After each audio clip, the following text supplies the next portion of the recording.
Welcome back to the channel. It's been a while. I've taken a little bit of a break from YouTube. A break that tends to naturally come when I take a little bit of a break from training as well, or at least structured training. That doesn't start for another week yet, or next Monday, first week of December, I'm going to be getting back into a proper structured routine. For now, just riding my bike and enjoying it.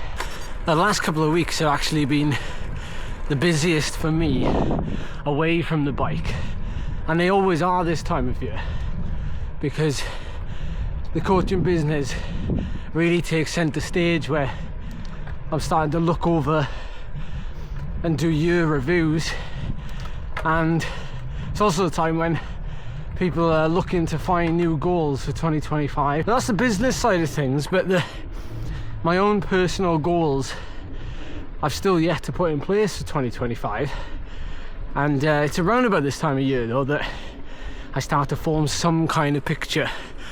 And it doesn't have to be set in stone, but I need to start putting a training plan together for myself, so I know where I'm going to go and what areas I'm going to dedicate and what training blocks I'm going to do and when, and what targets I want to achieve.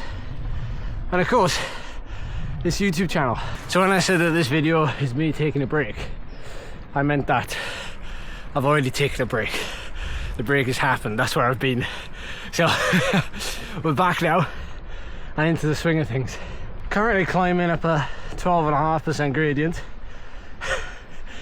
This climb is actually used in a road race that I did maybe 8 years ago, and it was a road race that was pretty flat until I got to here, and then this climb is like 1 kilometer at 12%. You take a left and there's a long gradual descent, and I remember getting to the top on my own, but I was chasing the breakaway, and then it was about 20k to the finish on a flat road. I was just chasing for 20k, and then I punctured with 2k to go, and there was no neutral service, and that was my race over. I did make it to the finish on a flat tyre, but I don't know what position I was going for, but it was a big effort. Now this time of year, unless of course you live in Australia maybe and you're coming into your summer, yeah, this is really an ideal time to either be working with your coach to put together a plan, or coming up with a plan by yourself, knowing what events you want to do, pinpointing which ones are going to be your main goals. And if you've only got one, it makes it a heck of a lot easier. If you've got a few, and especially if they're spread out, you are going to have to start thinking about which one you prioritize, because it can be really difficult to maintain fitness. But fitness is a relative term, of course, because it can be many different shapes and forms. But I know a lot of people that, you know, personally I work with are looking at events in April, May, June, and some in July too. So in Europe, that is mainly the Gran Fondo calendar, or at least the time where a lot of the mountain passes are open. People are starting to venture out and go on cycling holidays that they want to be in good shape for. And oh, water's cold. I always find in the winter, when it is cold, it's harder to drink, because you don't want to be drinking like icy cold water. And I know I should be like making like warm tea or something now, but so I'm going to the habit.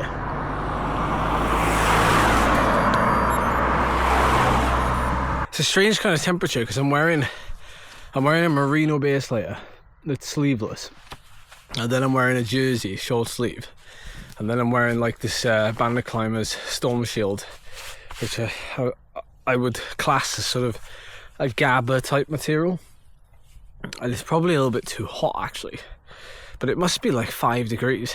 But it's strange at this time of year, you know, you go between like being too hot on the bike and too cold on the bike. Like my ears are out and they're not cold. That's usually a sign that it's like quite mild, I think anyway. Like that's my natural temperature gauge. That if my ears aren't cold, then it's not super duper cold on the bike. If I need to cover them while I'm riding, I know it's cold. So because the hill climb season finished, and I was running a 1x gearing setup for that.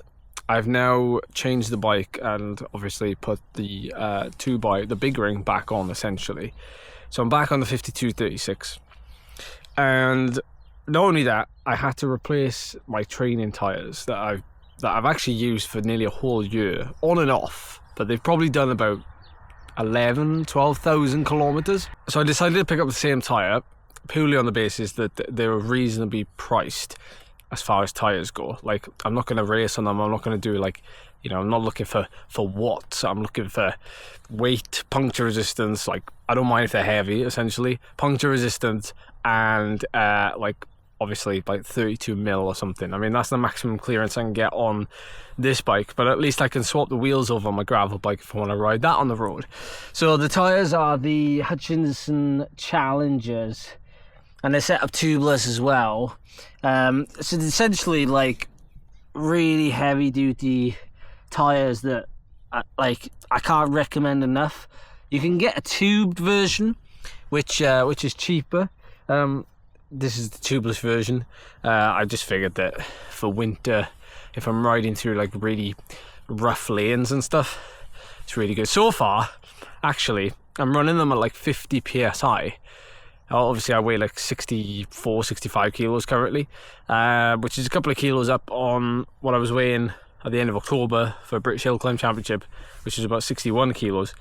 And they're so smooth on the road, like 32 mil at 50 psi. So yeah, you know what, I'm gonna crack on. I'm gonna get this ride done. It's gonna be about 3 hours. I'll see you later.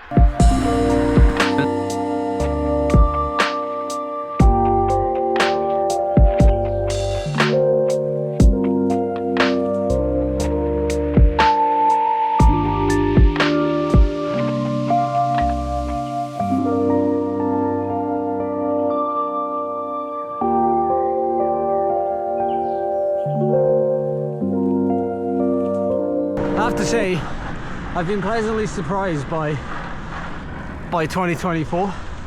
It's been a good year, and I think for me the highlight might well be the win at the Gran Fondo Von 2, and that opportunity just presented itself and I grabbed it with both hands. I'm chuffed with it. But I am also really curious and honestly would like to know what content you enjoyed this year on my channel, but maybe also on other people's channels, and it helped me give me some idea as to what you like to watch, and that would mean a lot, because I do like to make the community feel part of these videos and the journey as well to go into these events. So any input from you guys is always noted. It's not just professional athletes that take their training or cycling seriously. You know, in 2024, but particularly the last couple of years, I'm seeing more and more people, you know, dedicate themselves to goals, to training plans, to more consistent riding. You know, sometimes it's just as simple as that. And throughout the winter, when it's hard in Europe, it's cold, it's wet, people are dedicating more time to it. At the end of the day, I think a lot of us just prefer to have more natural breaks throughout the season. Maybe if it's directly after a competition, or maybe it's a family holiday. As well as professional cyclists, they wouldn't necessarily have that, and their holidays generally come at the end of their season. So our training plans, including mine, have become an awful lot more dynamic and less set in stone than they used to be.